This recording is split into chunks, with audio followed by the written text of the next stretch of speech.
We should have known. Tristan, because you won the elimination challenge, you get to draw first. This will determine the cuisine of the restaurant you'll be working at. Chefs with matching knives, you are in teams. Greek. Filipino. Right? Indian. Where's Zubair? Filipino. Asian sensation. Let's do it. Indian. Thai. Thai. Portuguese. Portuguese, as okay. well. Caribbean. Caribbean. Thai. Thai, nice. Caribbean. Caribbean. Okay. Yes. Tristan, the winner of Last Chance Kitchen, who returns tomorrow, will be your partner.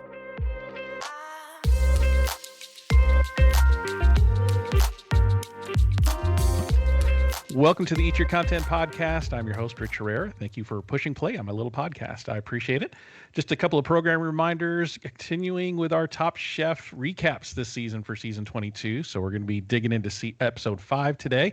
Lots to talk about, but also another reminder to follow me on socials at Rich Herrera, at Eat Your Content, on TikTok, Instagram, Facebook, and also wherever you get your podcast, search for Eat Your Content and hit that like and subscribe button so you'll know when new episodes come out.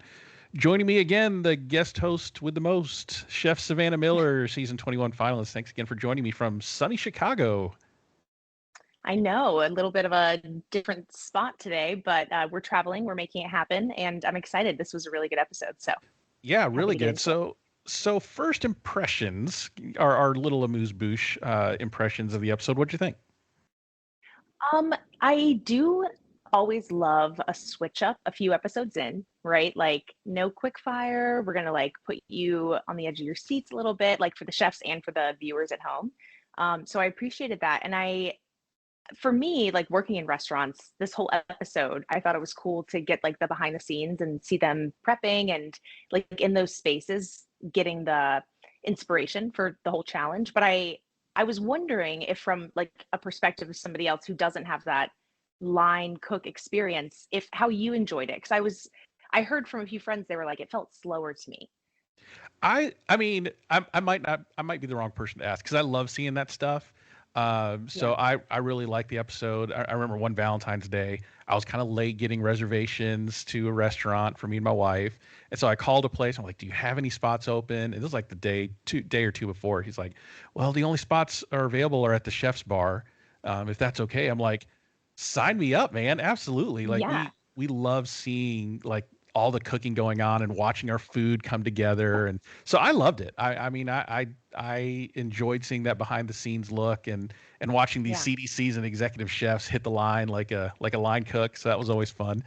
But yeah, I thought it was a really fun episode. I love seeing the cultural mosaic of Toronto being featured, and really making it this is like a tourist spot. I mean, I know Top Chef really makes an effort to highlight the cities that they're in, and also the city's like tourism board and local government makes a real big push to get Top Chef in there.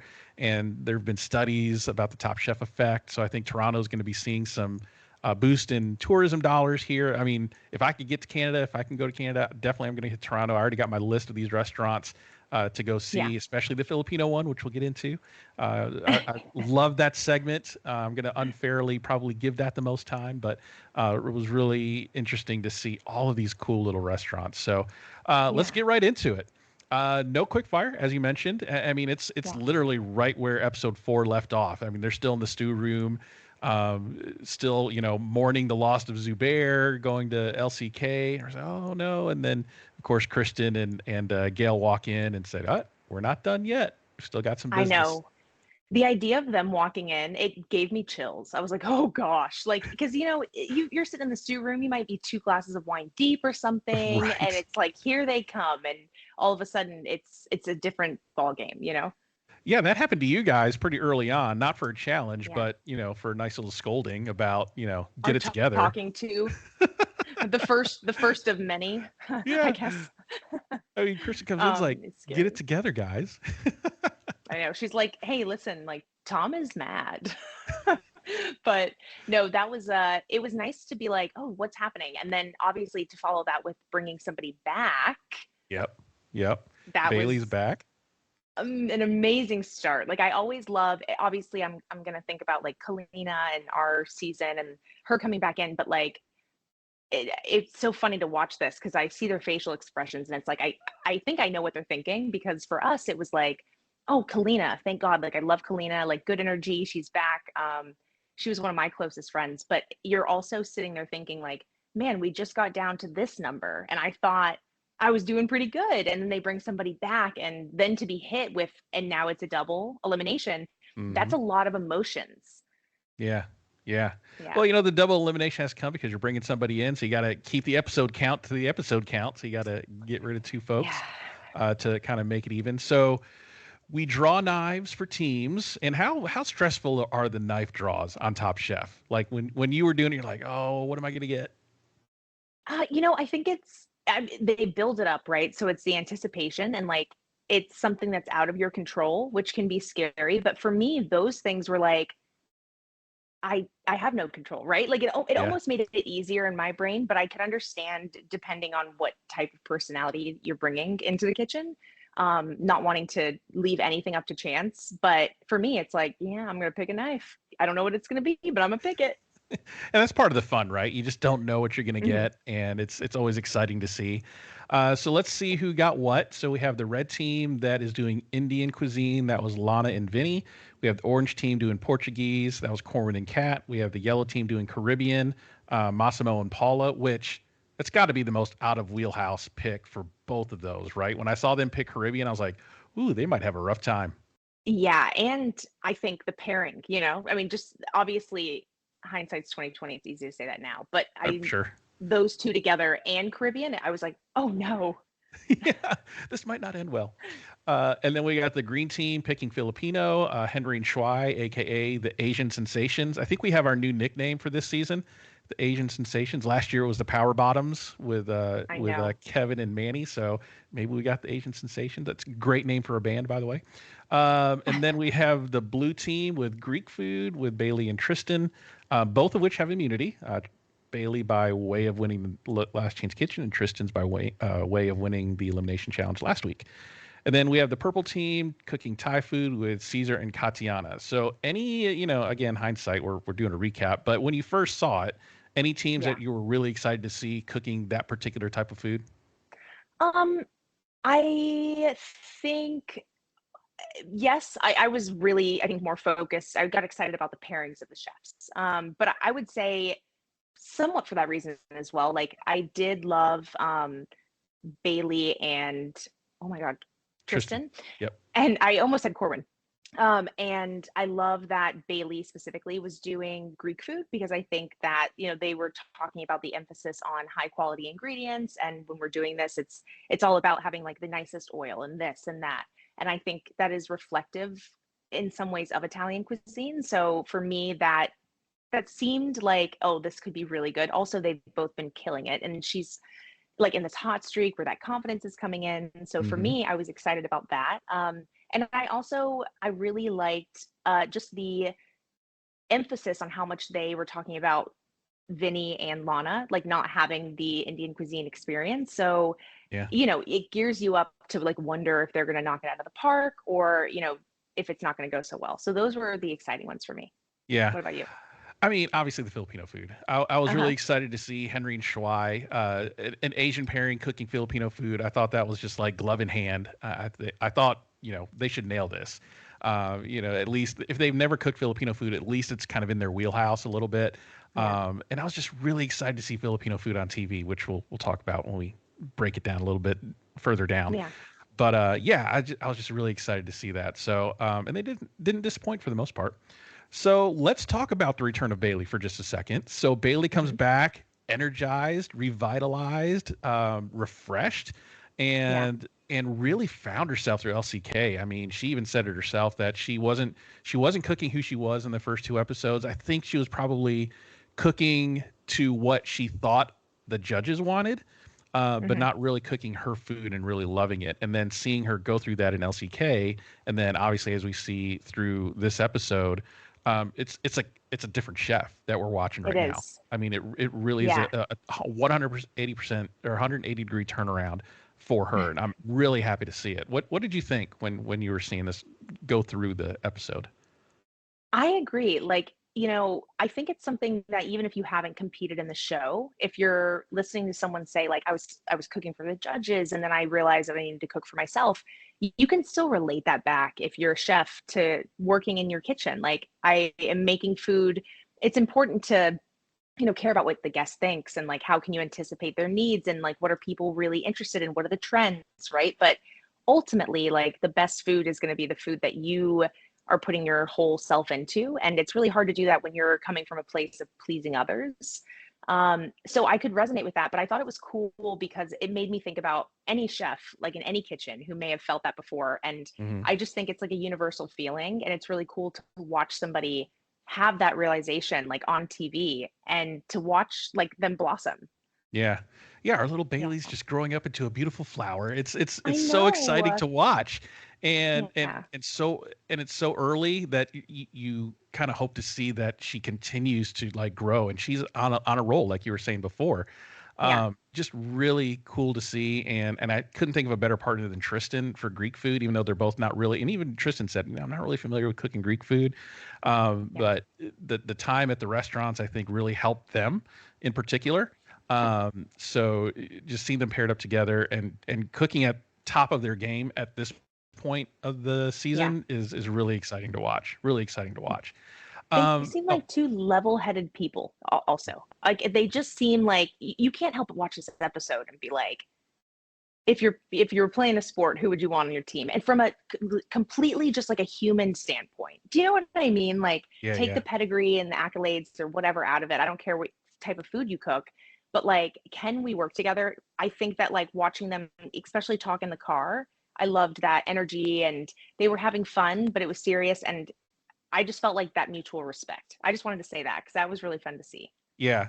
I mean, they're both in Yeah. the zone. They're both cooking at the top of their game right now. Just give them the ball and let them rain three pointers all night long, and Yeah. they're gonna make them. So, one thing I did like to see, or what I like about Top Chef in general, there was a lot of confessionals about, oh, I'm not familiar with this food. I've never cooked this food before, and what Top Chef does so well, and why I think it's so respected in the industry by folks like yourself and those in the restaurant industry, is that it makes contestants better all around chefs after they leave, right? Hmm. I don't think there's a lot of cooking shows that do that, because it forces you to go outside your comfort zone in a way that you can apply to your real life every day, when you get back to life and Yeah. reality. Like, Chopped is fun, but there's not going to be a whole lot of like weird basket ingredients that you're going to be able to put together, in 20 minutes. Yeah. That's not really a skill that you're necessarily taking with you, unless, you're me and I'm looking at my cupboard for leftovers for dinner tonight. But, for professional chefs, Yeah. that's not necessarily a skill you're going to carry with you. So, I wanted to ask you, what skills or challenges from your season do you still apply kind of those principles and practices today? Boiling fish. No. How I to boil a fish. um well, I technically never boiled it the first time, so I think I feel like we're actually still riding that train. But um, in general, a broad answer would just be like for me specifically, and I've said this before, but like just the confidence in the ideas that I had and being able to like execute those and trust that vision, right? That's not really so much like a physical task as much as it's like an overarching whole element over everything, right? It's like a filter on everything else, which I think I really took home with me. But outside of that, just being adaptable to like any space, especially relating it back to like this episode, they're cooking outside, right? And we have a moment where Lana's kind of talking about, well, I'm a private chef since COVID and I bounce around and I'm really used to having to work in these makeshift kitchens. And that's something that Top Chef, like if you're there for at least 3 episodes, you're probably going to work in a makeshift kitchen, right? Right. Whether it's for a festival and you're outside or you're in a restaurant and you're just not familiar with that equipment. I think that was the biggest thing I took home with me. I almost just have I have more confidence to do those things because I've done it under the craziest circumstances. And so now I don't really bat an eye at like, oh, okay, where are we doing it? Okay. Like, well, we'll cook in a field. We're gonna go to this person's house. Like, I haven't seen the kitchen yet, but I know we can figure it out. Like, that for me was a big one.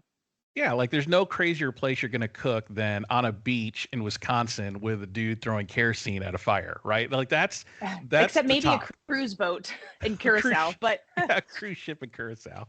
Yeah, but right. there's only 14 episodes, so there's nothing crazy after that. But yeah, so sorry for the spoilers, but That's okay. I mean, not really. Yeah. Well, yeah. What's the rule on spoilers? It's been a year. I think we're good. Well, yeah, and also it's like I feel like we start every episode with "This is who I am," and so it's kind of like, well, I definitely made it to the end. You know what I mean? I do say finalist. I do say finalist. Yeah. So I mean, No spoilers. no spoilers. But yeah, just like the adaptation, you know what I mean? Like you're always being thrown in these crazy circumstances, and you're always expected to be performing at the top of your game, and that alone is just like something that is very specific to Top Chef for me. Right. Yeah. So let's talk about some of these restaurants that the chefs went to. So for Indian, they went to a place called Dulce. I'm probably pronouncing these wrong. Portuguese Mercado restaurant. That looked great with the little greenery hanging off the ceiling. I mean, come on. That looked fantastic. Gorgeous. Caribbean, I'm going to mess this up. Miss Licklamore's? I think I got that right. Yeah. Close enough. Filipino was BB's. Greek is Solus, and Thai was Keen. All these restaurants look fantastic. Like I said, I got them all on my list to go visit because I definitely want to try them out. Any particular restaurant that you saw that you're like, oh man, I really want to try that food? Oh, I mean, all of them. I think what stands out to me, some of the scenes that I really remember, I thought the kitchen, like it seemed really tight at the Indian restaurant. Mm-hmm. And I was like, oh man, like they are in there. To be honest, I said this to Justin while we watched. I was like, that's a tight kitchen. And I said, I feel like if Top Chef called and they were like, hey, we're going to bring, like, can we use your space? We want to highlight your restaurant. Huge honor, right? Immediately, I would be so like my mom when people are coming over. Like, it can't look like we live here. And so, and I think, I mean, these restaurants were great. They were beautiful. Not that I noticed anything that I thought was messy. I just had that realization that it would cause me so much anxiety. But I think just watching them be in those spaces, I think watching the food and like the chicken karma sutra, like that sauce, I mean, I'm definitely biased. I could eat Indian food 4 nights a week. But that to me was the one that I was like, I wish I was eating that right now. Yeah, that did look good. The chicken Kama Sutra dish, hilarious. Yeah. I mean, hilarious the way Vinny kept describing it that we'll talk about in a minute. But oh my God, it was so funny, his little spiel. But the chicken looked really good, and that sauce looks so smooth and velvety. Like I mean, come on, that looked great. And you loved the Filipino restaurant shout out. Yes, the Filipino food. I mean, the opening. I mean, I'm going to talk about this like this is Chef's Table on Netflix here for a minute. I'm going to please. I wish I could play the music. I know. I'm going to have to find that and edit it in here somewhere. But they opened the shot with Filipino spaghetti, which is fantastic. I mean, a staple in Filipino, especially as a kid growing up. Like, you have the spaghetti and you have the sickly sweet tomato sauce topped with hot dogs and cheddar cheese. Like, it's just fantastic. It's so good. And then they featured bagung, which, I mean, that's an acquired taste. I can't take a lot of bagung. It's fermented shrimp paste, but my mom loves it on like green mangoes. I'm like, Mom, you're savage. I mean, bitter green mangoes, and then she puts bagung on it, eats it like it's toast. I mean, it's insane. First thing in the morning, it's like wakes you right up. I know, right? But I loved what they were cooking. What Henry and Shuai ended up deciding on to do is a rose caldo base, congee essentially, and kari kari, which a rose caldo is so fantastic when you're sick. It's a rice porridge, heavy in ginger and garlic, and when we're feeling not so great, we'll add extra ginger in there, and that'll just heal you right up. I mean, it is so good. And then they top it with kari kari, which I thought initially was kind of a weird combination because kari kari is like this thick peanut butter like stew. And it's usually made with oxtail. It's got eggplant, string beans, bok choy, and peanut butter and peanuts, and it's really, really good and comforting. Like on a winter day, what they're saying in the show. But to pair that with the congee, because one is very ginger forward, and the other one's kind of like peanut buttery, almost peanut buttery. it was weird to me the way they put that together. Yeah. But I mean, I guess you could extrapolate some flavors and leave off some, and highlight maybe some of the ginger. It didn't quite pay off for him though, unfortunately. But I Yeah. love seeing that it was there, and I love one scene too where they were measuring the rice. And Shwai was like, "This is how you measure rice. You put the rice in, you put the water, and you stick your finger into the first knuckle, and you're good." And it Uh-huh. works. Like I do that every Yeah. time. But apparently, it only works on Asian fingers because my wife, who is not Filipino, tries it, and she's like, "I can never get this right. The rice is always wrong." I'm like, "I don't know. I got it." So when she starts making rice, she's like, "I need your Filipino finger. Come here, put it in the rice." Oh my gosh. That's so funny. At the restaurant, I was taught, because we make rice every day, we still measure, but then to check, when I put the net in, I will essentially we use a zojirushi, and I will put my hand flat, and I know where it's supposed to come on my hand. Like I kind of do this, and I know where it's Uh-huh. supposed to come here. And that's how I've always been taught. And sometimes people will be like, "We're good." And I'll be like, "Hold on," and it's Yeah. like, that's how you tell. But I definitely am not confident enough to only do that. I Yeah. measure and then I check. No, that's me. I don't even measure the rice. I just pour whatever rice I feel like eating that night. Yeah. Rinse it out, and then I'll put some water in it, stick my pinky in there. If it hits that first knuckle line on my pinky, I'm good to go. You're good. Doesn't matter I the love rice, long grain, medium grain, short grain. It just works. It's I'm gonna weird. try. Yeah, Let me know how that goes. I will. See if the theory holds that only Asian fingers works I for know. that. I'm like, I'll report back.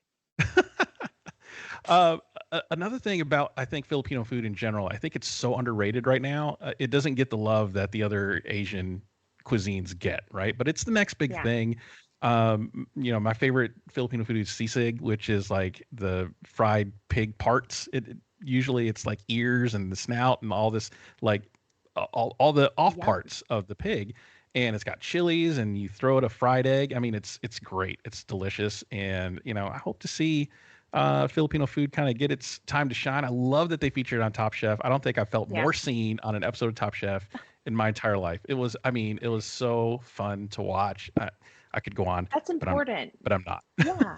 But you should have your moment. I mean, not like, I think it's important, right? Like for them to showcase these things, and you saying that is reiterating the whole point of like why they should be doing these things. Because Right. I mean, not to get on my soapbox, but America is vast and there's a lot of things going on. And if they really want to showcase Top Chef in America, or I mean, obviously we're Destination Canada right now, but you know Yeah. what I'm saying.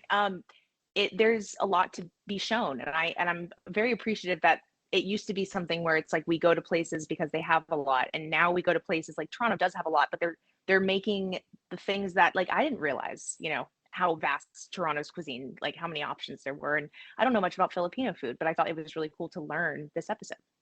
Man, if you ever come to Jacksonville, visit your friend. We have Filipino population here is the largest minority population in Jacksonville. It's like 35,000 some odd Filipinos here. A lot of nurses, a lot of hospitals, a lot of nurses.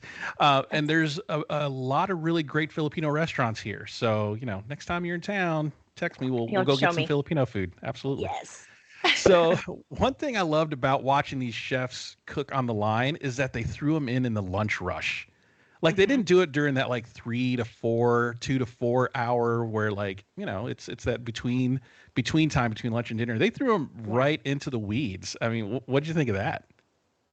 It's such a treat and a gift for them to give them this opportunity that there is no chance there's not a twist. You know what I mean? Like, Right. if they were like, you're going to go have lunch at these restaurants and you're going to have some behind the scenes time with the chef and get to see how they make everything, and you can ask any question you want. And they weren't like, and you're going to be running saute while you're doing that, then it would be too easy. So I loved it. I think it would have been honestly kind of boring otherwise, right? Yeah. I mean, real diners eating their food. And I don't know if like they, like the catering gig that they did later on for this challenge, like they're probably open for business. These are real customers coming in probably. And then you walk in, there's a camera crew and you're like, what's going on? Oh yeah. You got guest chefs. Can't say it's Top Chef. We got guest chefs cooking for a documentary or whatever.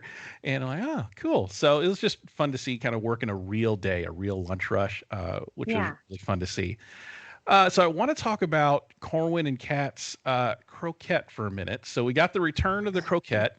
And I think we need to add that to the list of things not to cook, which is including risotto right now, of things probably never to cook on Top Chef ever again. You had your season had top croquette during that challenge, and I don't know. I don't think anybody's was perfect. Everybody had some mistake on the croquette.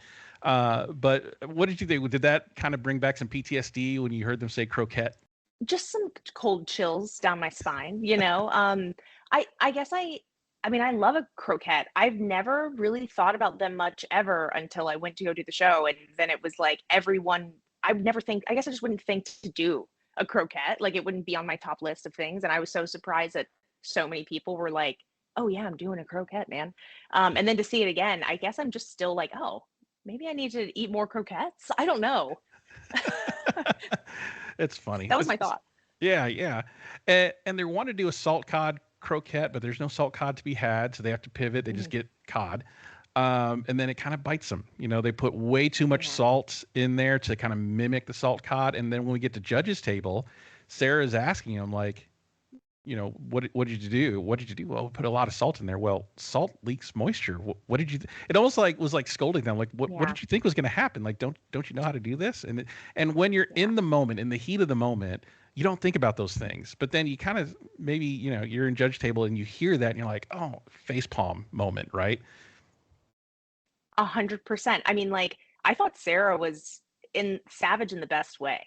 Like I was happy to see her. Like she's coming in and it was that mentality of like, you can't fool me, like I know that I'm not here every episode, but I've done this a few times. And I think that sometimes the contestants that come on as guest judges have the backbone to say some of those things, because sometimes, as a judge, I just think it's more of a mentorship, a long-standing relationship where, if you've been on World All Stars and you were a finalist in your other season and then they're like going to fly you out for one day, I'd be letting it rip.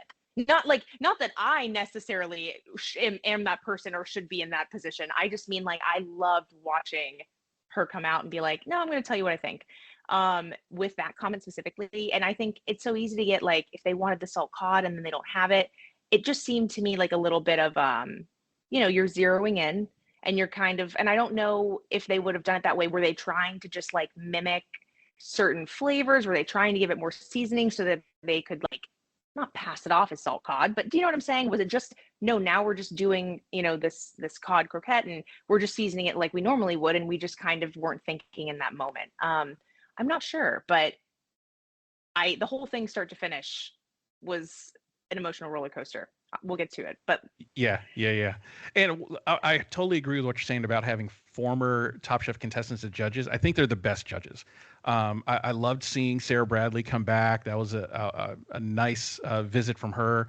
I had her on my pod as a guest, so that's episode 19. If you're listening and you want to check that out, yeah, she was a great guest, and because I interviewed her for World All Stars, so had a lot of cool behind the scenes story on that.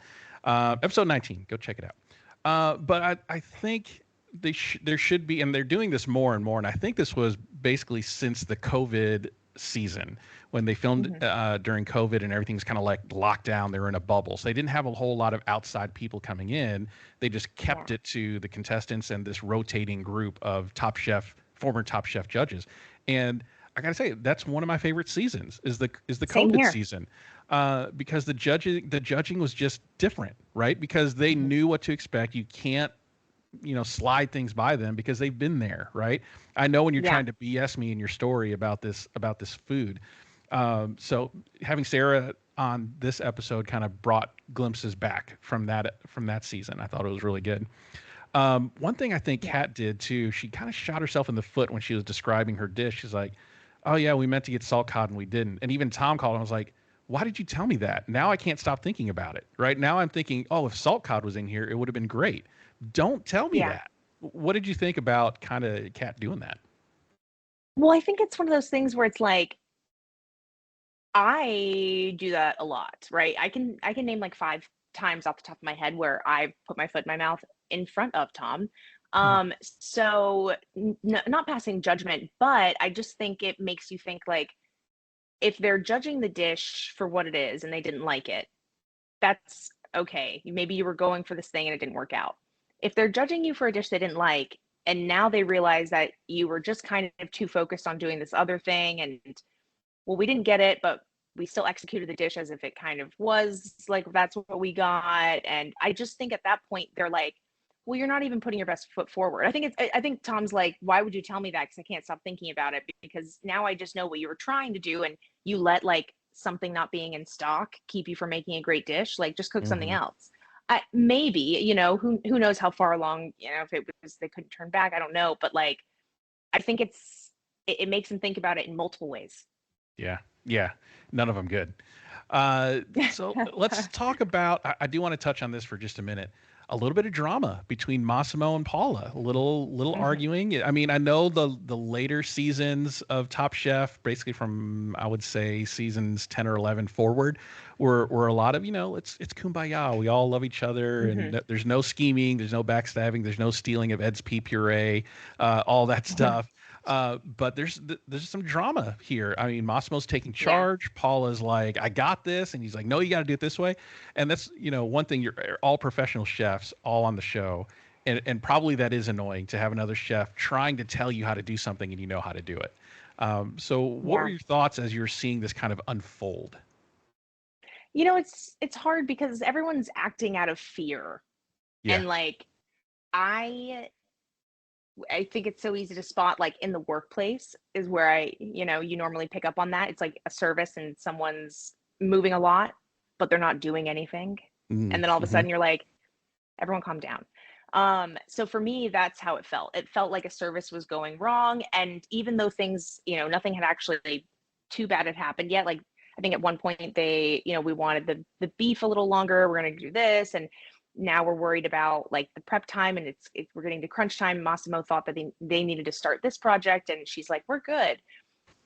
Who knows in reality what was actually happening, but I thought Massimo was, you know, kind of freaking out a little bit. And at the end of the day, if you can't control somebody, like if they're drowning and they're punching you in the face, what are you going to do? Like, you just have to kind of do this. I just felt like that's what it felt like to me watching this whole scene go down. I felt bad for Paula, in my opinion, because I think that Massimo is a big personality. And I think it just seemed kind of like, oh no, how do I deal with this? And then it gets worse, and then it gets a little worse. And now I'm standing up for myself, and now we're fighting. And it made me sad. It made me a little sad, although I love the drama.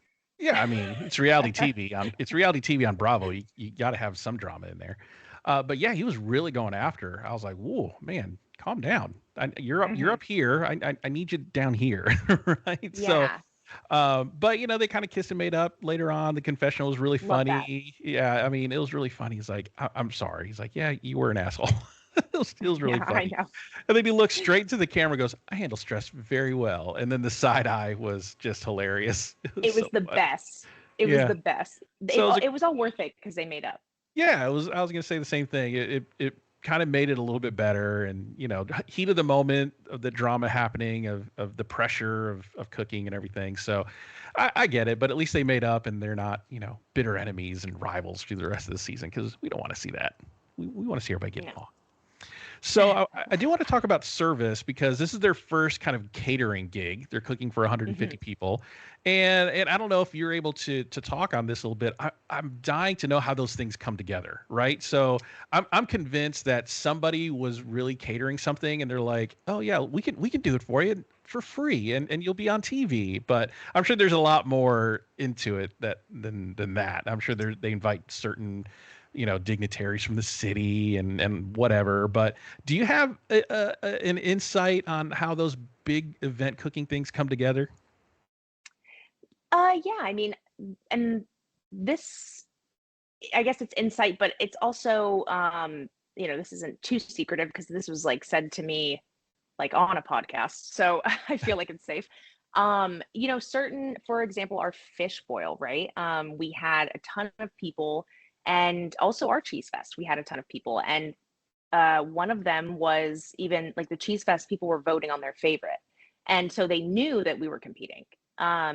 Something like that specifically, I know for a fact that, you know, they reach out to people. I'm not really sure how you get on the list, but but I know that they reach out to people. And I've also done research where I see people on Reddit threads like, does anybody know, or I can please apply to be invited to X, Y, Right. and Z. And I'm like, I don't know any of those answers. But I do know that they understand that they're going to be on camera, and typically, you are signing an NDA. And so all these people who get invited, I would assume know what's going on, especially if they have any part in the voting process, like a fan favorite. And then they're tied to a contract just like anybody else. And they can't say anything until the episode airs. And I think sometimes, it's intentional invites with people who might do media for the show, or maybe it's like you said, people who are big in that area specifically. But it is pretty locked down from what I understand.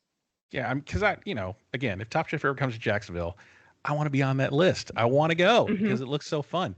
But seeing the throngs of people coming in, like when you're on the other side of that, is it intimidating just seeing 150 people in mass heading your way? Yes. And this was, again, one of those moments where it's like, oh, it's so different watching now. It's so different because the only time I can really relate, I mean, Restaurant Wars was a little different because for us, you're seeing people come up, but you're not right in front of them. It's Restaurant Wars, you're in the back. For the fish boil, you are sweating, you're running, you're tending a fire. There's sand, you're on a beach, there's sand in my sneakers, and we're like running around. And then all of a sudden, you look up, and I had cut my hand. So that was extra bad. And then you just look up and you literally see a wave of people coming at you. It feels like a nightmare. And I'm sure some people who were prepped and felt really great about their dishes were like, hey, let's do it, For me, it just brought me back to that moment where I was like, oh no, it's like, have you seen that meme of that guy that's like, people keep coming in the kitchen, you still got to cook? Yeah. And that's how it feels. Like they're going to keep coming, bringing the plates. I was like, oh no. So that was scary. And I watching them walk up on them, I actually feel like they had it a little easier, at least this time, because you had a partner. And so for us, tending a fire, it's later on in the season, but serving all these people solo, boiling fish, right? On the beach, it was traumatic. And it's literally when the clock hits zero, right? The clock hits zero and here they come, right? Yes. And I think for us, it was, we could see, we had 5 of us cooking. And so you knew that they were going to start with one person and it kind of goes down. So it's also just a countdown of like, oh, they're at the table 2 away from me. Now they're at the table right next to me. I can hear them wondering what I'm making. Oh no, and then they're walking up, and it's a lot of anxiety. Yeah, I can imagine, because they had the camera shot, kind of over the shoulder camera shot, and I saw the wave of people. I was like, whoa, that's 150 people coming straight for you. So, wow, that's fun. So let's talk a little bit about the dishes that everybody made. So Paul and Massimo did the braised short rib with grilled flatbread and escabeche with sweet plantain vinegar. Judges said the meat was dry and not as Caribbean as it should have been. And that's not gonna be the first time we hear about some of these other cuisines. It's not as blank as it should have been. So what did you think? I mean, we can't taste it, but what did you think of looking at their dish and kind of what the judges were saying? I think that they, like some other people, but I mean, this team specifically dealt with the issue of not leaning into the challenge enough, obviously, but in the way of you're having I think they're thinking about it like, we gave you all this time inside this restaurant, and that's a gift, right? So what are you going to do with that gift? And you're always supposed to focus on how can you put yourself out there. But at the end of the day, if it's a Caribbean cuisine challenge and it's you put the best version of yourself out there, but it's not Caribbean, you're never going to win. You could still make the best Caribbean dish ever, still win, and then be like, I didn't really get your POV, but it was the best dish we had all day and it met the challenge. So that always has to be the primary focus. Yeah. I mean, Vinny and Lana, we'll skip down to them real quick. They had the same issue. So Vinny and Lana did Chicken Kama Sutra. Yes, like the book. What they took from that was just putting a lot of love into it. Sorry, I had to do it one more time. But that was my favorite moment. Yeah, just the montage of him saying it over and over again. I love that. It was so funny. But yeah, they had the same problem because Vinny put too much of himself in the dish and not enough of the Indian influence. And I love what Gail said is, I don't know who Vinny is, but I know who all his mentors are. And that's scathing, right? Especially on a Yeah. show like Top Chef, where the biggest thing you can do is put yourself on a plate. He's putting what sounds like everybody but himself on a plate. He's putting his influences, but that's a fine line, right? Because he kind of cut his teeth at what was it? Nope, not Nomad. Noma. Nomad. Yeah, not The Noma. Nomad, yeah. Yeah, Nomad and all these other restaurants. And that does become a part of who he is a little bit. So where's that line? I see this. I agree with you. I think I'm just going to say this because this is another Sarah comment that stood out to me. Like Gail's comment was, I think that was right after Sarah said, like, this is Top Chef, not top who you worked for, or top, this is the restaurant I worked at. I was like, oh God. I think that it comes from a bit of like when you work at these really high-end places. I have not necessarily, like I've never worked in a Michelin star restaurant. This is my thought process. Is that everything is so dialed in and because it has to be, to where you could go do an internship straight out of school, right, and work at a restaurant like the Nomad, and you're going to gain incredible experience, but it's going to take you a long time to really be trusted with certain tasks. You're going to spend a lot of time doing smaller things, and he was there for a long time, so he worked his way up, obviously, right? But if you were to compare that to, I don't know, maybe somebody like, I'm going to say like Lana, right, who is like, no, I'm more of a private chef, I do my own stuff. You're constantly having to use that part of your brain where you're working that muscle and you're being creative and all those things. Not that Vinny doesn't do that nowadays where he's at, but like, if that's ingrained in him, part of being in those spaces is being a very excellent soldier. And you are executing this vision to a T. And I think a lot of it is like not necessarily asking questions all the time. It's like, I'm learning and I'm doing this. And then you get to a point where you can start incorporating that. I just feel like when he relies on, oh, we did this at the Nomad, blah, blah, blah. I don't know if he's really pulling in his current inspirations and what he's doing and combining it at that time. Does that make sense?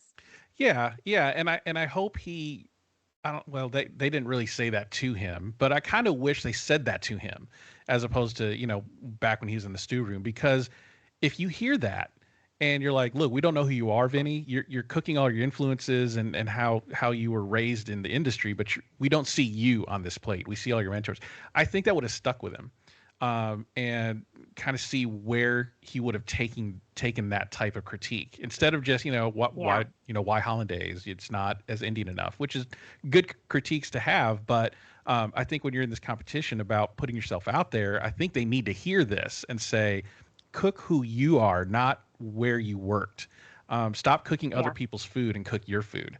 So I don't know. I mean, he watched this back obviously now with the rest of us, but I hope at some point he heard that and has ingested it and let it marinate in his soul. I don't know, but we'll see. And I don't want to make an unfair comparison, but like I do think just their experience. I mean, Danny has a lot of that same pedigree, right? And I think something Danny did very well, my opinion, is that Danny had all of that technique and that finesse and that training, but I mean, you are seeing, that, he's pulling from these dishes that he grew up, or like his love of seafood because he has these memories with his dad, and he, Puerto Rican and Dominican and all just all these things, right? Like, I feel like I knew Danny personally, so maybe it is an unfair comparison, but I think that even the judges would say that they could tell where he worked, but they also knew who he was. Right, exactly. So yeah, good comparison. I think Danny is that good blend of finesse and who you are. Like take the technique that you learned and combine it with your soul and put it on the plate. See what happens. Yeah. So we talked about Cat and Corwin a lot already. Don't make those croquettes ever again. And then let's see, we talked about Vinny and Lana and Caesar and Katiana. So they did the pad thai glazed tenderloin, pickled mushrooms, butterfly pea flower pickles. Ooh. So good responses. A lot of people liked it, thought it was sweet and spicy. Nothing negative, but it didn't seem to like blow up anybody's skirt. You know what I'm saying? It didn't blow anybody away.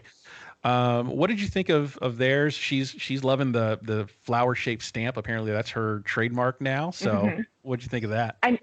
I mean, I thought it was gorgeous. I thought like they watching this team all the way from like just the conception of like this is who the team is. I was already into it. And then watching them in the actual restaurant, I think they were in the same way that I can say I feel like some people didn't use that time efficiently. They were the opposite for me.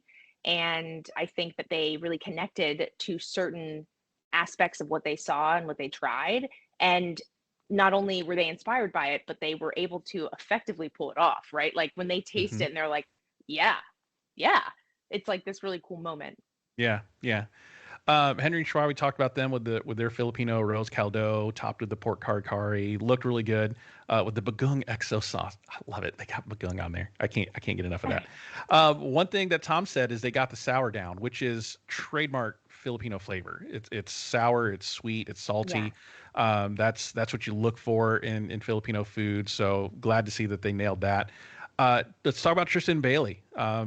They did some amazing things with what they were given. They did a grilled octopus with Kalamata Greek honey caramel. I haven't stopped thinking about that since I Yeah. saw it. I was like, how again? This is Tristan's inventiveness, his ability to improvise and play jazz with his food and come up with something to Yeah. brush on some octopus for to glaze it and to char it. And I want to taste it. Yeah. You can't buy that kind of sauce in a store, right? So I need to know. I'm sure it's on a menu somewhere now for him. Yeah. And then Bailey did a green olive honey relish. I mean, let's talk about this dish for a minute. How impressed are you by seeing this? I'm super impressed. I think their food always sounds good. Mhm. Like I think especially I'm thinking of Bailey in Last Chance Kitchen with the dish where you're doing the same ingredients, where she made that panna cotta. Insane. I've literally been thinking about that. And then obviously, just them being together on this team and hearing you think like, oh, salty, sweet. It's not only just sounds delicious, but like it really is like it has to be this incredible punch of flavor. And that's what they want. I think that's something even Vinny said in the car was, oh, Indian cuisine, like it's going to be easy to make a great impression because it's packed with flavor. And that's something that they did on this team actually Right. better. So I think Yeah. that was cool. Yeah, I mean, octopus by itself is a whole lot of nothing. So it needs Yeah. some help. It needs some help. And that honey glaze Kalamata olive thing was just perfect. And I mean, it's so Greek. Like I don't think that's natively Greek, but all the ingredients that came together is like it's so Greek, right? You think about Yeah. everything that was put on that octopus. They really leaned into it. It was really fun to watch. And that's what's fun about watching people cook that are in the zone, that are in that groove, that are having fun. You can tell it's Yeah. exuding from the screen. So great job with them, which takes us really right to judges table. The top teams, not surprisingly, was Bailey and Tristan, and then Caesar and Katiana. So the top Yeah. two there, but obviously I think Bailey and Tristan won by a mile. No, Yeah. no knocks on Caesar and Katiana. I'm sure it was great. But what they were able to do with that octopus and the things that Tristan was just able to come up with off the top of his dome is just really really cool. Now he did Yeah. describe that they robocued the olives with garlic. Now I know what roboku is. I'm just kidding. I know nothing what is that? What is roboku? Oh, a Roboku is a food processor. So Oh, okay. think like yeah, your Cuisinart or something, right? That like most people would have in their home kitchens. Except this is like I don't know, like $8,000 or Oh $6,000. Like it's geez. expensive. I might be wrong. I've tried to buy one at a secondhand store. Probably not a good idea. Anyways, so um, it's essentially just like a really heavy duty food processor that you could put almost anything in, and the blade has a super high power and speed. So you can work anything. A lot of people will use it to even make like aiolis or sauce bases where you need something to emulsify, but also for any sort of dry product as well as like breaking down nuts or olives and making like relishes because you also just like at home you have on off but you have a pulse so you can Mhm. control it. Oh, okay. So it's like a Yeah. Cuisinart that didn't skip leg day, essentially, is what we're talking about there. Yeah. The same way the same way that you say like, "Oh, I Vitamix something. I'm I blending it." If gotcha. I say I RoboCooed it, then I put it in the food processor. Oh, okay. So it's the name brand of the thing. It's like a Kleenex. Yeah, Q-tips. Yep. Yes. I gotcha. Yeah. I gotcha. Okay. All right. Band-Aid. So I Okay. was like, what is that? I mean, I could have Googled it, but I didn't. I wanted to ask you. So yeah. Yeah, just So being Bailey and helpful. Tristan, what's that? I said I like being helpful. That's great. So Bailey and Tristan win by no surprise, and that's back-to-back immunities for them both, which is so neat to see. What a great spot Yeah. to be in, right? Yeah. That's just another cook that you can get under your belt where you can just relax and Yeah. basically cook what you want to cook because you know you're safe. And really just giving you that more opportunity to get in your groove and discover more about yourself. And what a time to do that for both of these chefs. What'd you think? I thought it was fantastic. I think it's always that thing when you see somebody is going to have immunity and then you're wondering like, "Oh, how's it going to work out? Like, are you going to have I don't know. I guess it makes sense. Obviously, they had to do it this way. It's double elimination. They had to put them together, but in the moment I wasn't sure exactly. And I was like, is this going to be fair? Like, hold on. So, I think they both earned it. I love that they got to work together. I love the momentum. I really think it would be cool if one of them had another win next week just to be able to say like you're never going to get rid of me. You know what I mean? Yeah, yeah. But yeah, I don't know. I just thought I guess I'm also I don't know. I think that Bailey has taken a complete 180 for me Hmm. and I'm catching up with my emotions. I'm like catching up with her. Like she is killing it. So I don't know. I'm really excited to see next week and kind of what they do. Savannah's in her feels. I am. I really am. I think it's so cool to see and it's really cool to be like, "Oh man, like she's doing it and I can relate to it." And so it's a personal thing, but what I love about this show is that I mean, I have a very specific situation, that's why I can relate, but there's tons of people who are sitting at home watching this and like, "Man, I know what it feels like to like do things because I'm trying to please other people." And then I hopefully they understand that relief when you stop making those choices for other people, but if they don't, it's really cool. And my hopes and dreams, people can watch this and be inspired and be like, maybe I'm gonna change my life too. You know what I mean? Or something Yeah. like that. I just think it's cool. Yeah, when you're cooking food that you love, other people are going to love it because it comes through that relaxed type of environment Yeah. on the line. When you're relaxed and you're in the zone and you're cooking good food, it comes out. I mean, there's the cliche, cooking with love, you can tell the difference. I mean, you really can. I Mhm. mean, that attitude and that Yeah. mindset comes through in the way you prepare your food. So, love seeing Bailey and Tristan kind of on this upswing. Let's flip that now. So we got the bottom with Yeah. Corwin and Kat and Lana and Vinny. Now Corwin, especially, is having a roller coaster of a time. He was on the top last Yeah. week, coming off of a high, and now he's on the bottom with the salt cod croquette that didn't quite work out. And Vinny said something in the stew room that I didn't quite know how to take. He's like, "Keep cooking the food you don't like to cook, and it'll get you far, chef." And he's talking to Tristan about it. I'm like, I rewound it and watched it again, and I was like, did he mean that sarcastically, like about himself, or I don't. It was so quick and in Yeah. passing, but it caught me, and I couldn't tell if he was being sarcastic about it, but he was like, "Yeah, just keep cooking the food you don't like, and it'll get you far." I don't know. So I have no idea. yeah. So anybody leave it in the comments below. What were your thoughts on him saying that? Because Yeah. he feels like he's cooking food he didn't know and he's getting kind of blasted for it. I don't know. I don't know. It was just a really interesting Vinny, line that I want to dig into. if he's listening, we'd love to know. Yeah, Vinny, come on, Yeah. man. Break it down for us. What was going through your mind at that moment? We want to So talk. we want to talk. I mean, look, it's a safe space. A good podcast episode is a therapy session, right? Let's get that off your chest. I always feel way better. Yeah. There you go. So eliminated was Corwin and Kat, so they're both off to Last Chance Kitchen, and you hate to see both of them go because they're both coming off of pretty good episodes, No. and doing really well. But it just goes to prove on Top Chef, you're only good as your last dish. And one thing that I appreciate about Top Chef is that they literally judge you on what you just put down. They don't judge you like, oh, well, Corwin's been really good. The last, maybe we should keep him around. This is just an off day. No, your off day. You're going home. So what do you think Yeah. about that? Oh, I love it. I mean, I think yeah, I can't even imagine if it was like a cumulative thing, because it would take away, I mean, if that was the case, if you, for someone like me, like if you don't really even catch their eye until 5 episodes in, like, then what? Do you know what I mean? I don't know. Right.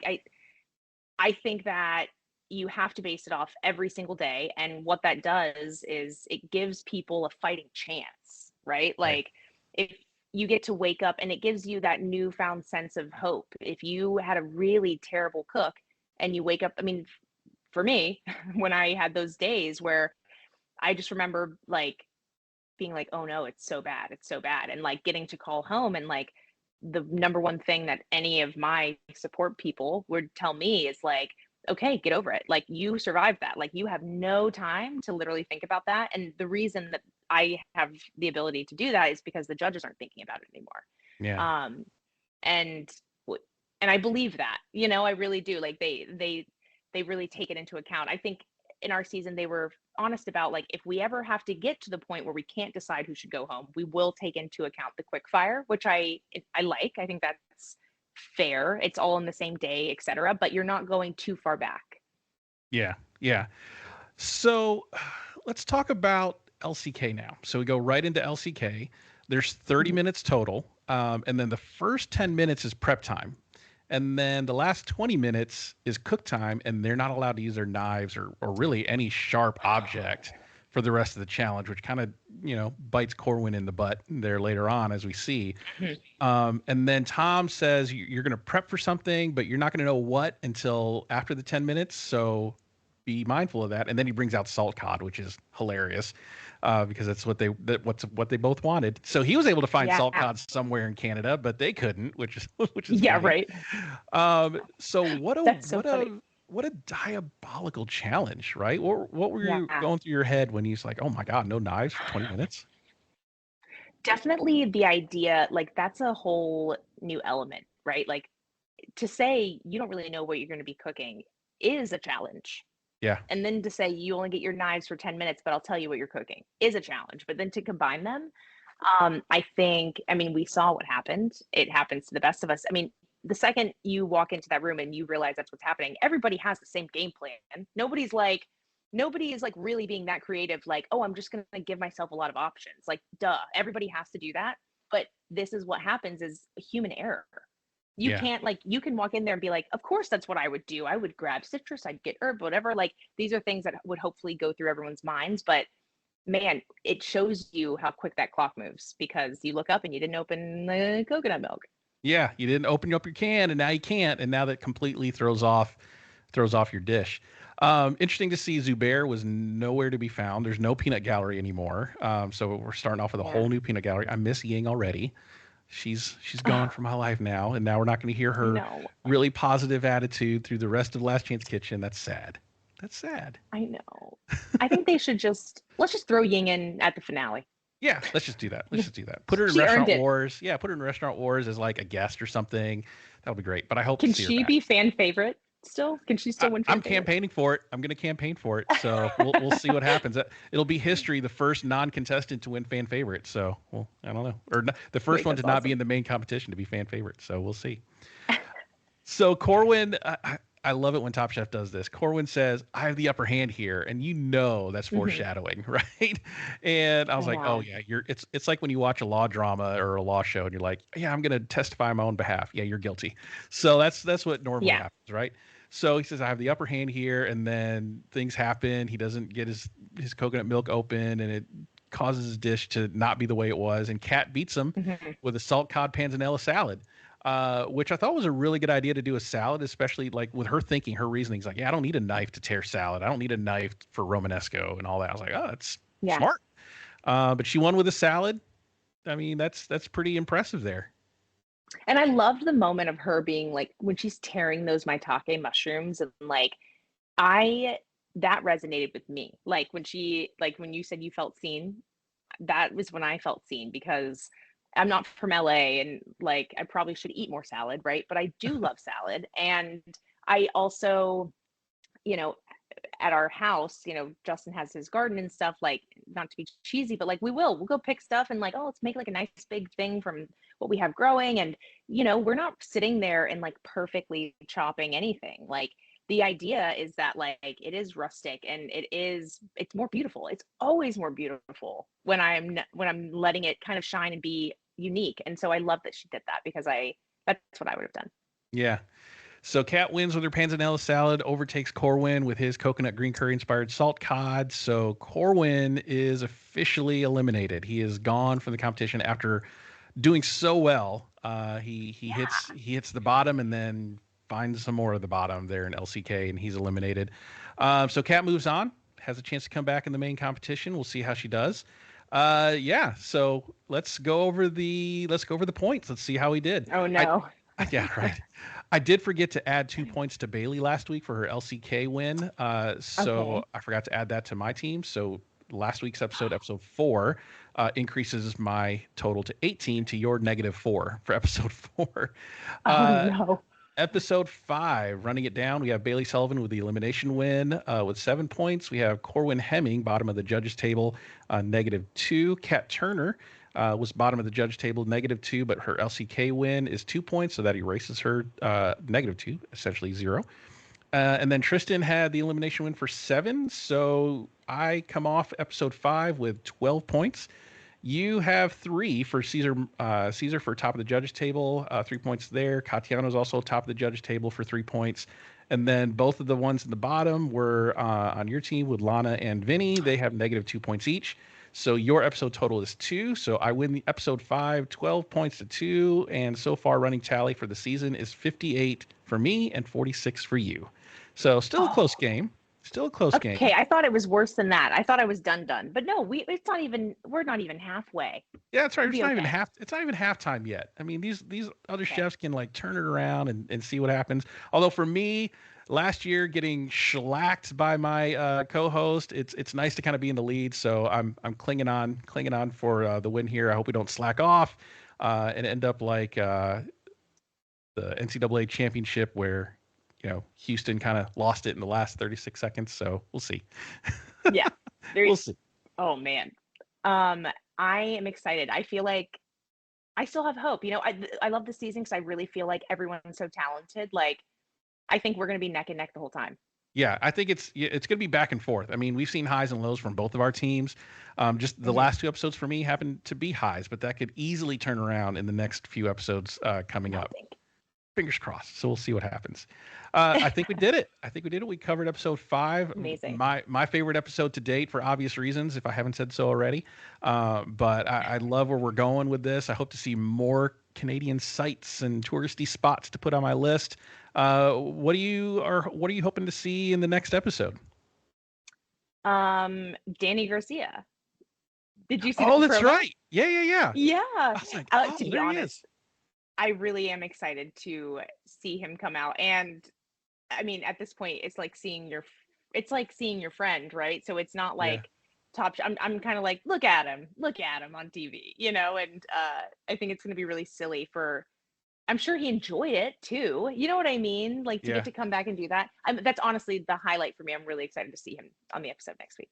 Were you pointing at the TV going, I know him. I did. You know what I actually said? I mean, I have self-deprecating humor, so it's fine. I told Justin, I said, I might be in next week's episode. And he said, why? And I said, well, because they're going to introduce Danny, and then it'll show a 5-second clip of like me standing next to him and them being like, Danny, you win Top Chef, and I'll be on TV. That's awesome. We thought that was silly. I don't know if that's actually happening or not, but I was like, oh, it'd be so cool. I love Danny though, and I think he's going to be a great judge. I think he's going to be ruthless, so that I'm looking forward to it. Yeah, that's great. That's awesome. And if you do show up, we'll do a screen grab of it, and I'll say, look, this is on the show. There you go. There you are. I made it. Yeah, so awesome stuff. Thank you again for coming on and breaking down this episode. I thought it was really fun. Where can people find you on socials so they can see what's going on? You have a big event coming up this weekend, so I'm sure you're going to be posting a lot about it. Where can people see it? Yeah. I'm in Chicago right now, and this Sunday, I'm going to do Dim Sum Give Some with a lot of the past contestants from season 21. It's an event that Dan puts on to raise money for Kennedy's disease. So if you want any information on that, you can look on Instagram, but you can also look on my Instagram, which is Savvy Sav, SAVVY, Yep. And this episode is actually going to be airing on Monday, so kind of a weird little time travel thing. Your event that's happening this Sunday actually happened yesterday. People assume that time is a strict progression of cause to effect, but actually, from a non-linear, non-subjective viewpoint, it's more like a big ball of wibbly-wobbly, timey-wimey stuff. So, so yeah, you know what? When you listen to this, go check out all my fun posts about it. Yeah, because it'll be all up and on there, and looking forward to seeing There we go. all of the former castmates from season 21 show up on your feed. And I had a lot of them on my show. I had Suan on my show, which was really fun. I had you. That's cool. So yeah, it was really fun to see everybody having fun. So we're getting our Top Chef like house experience, because we had to stay in a hotel, but we're all staying in this big house with rooms. And so we're going to get that version of the thing that we missed. So I'm excited. Oh, that's awesome. It's almost like without the cameras, Top Chef goes wild right now. I'm just kidding. Yeah, Top Chef right. After Dark. I'm worried that someone will actually be recording, but hopefully not. Right. Hilarious. But yeah. Awesome. Well, thank you so much, Savannah, for being on the show again. Always have fun doing this, and looking forward to next week. And thank you again for your time. Thank you. I'm so excited.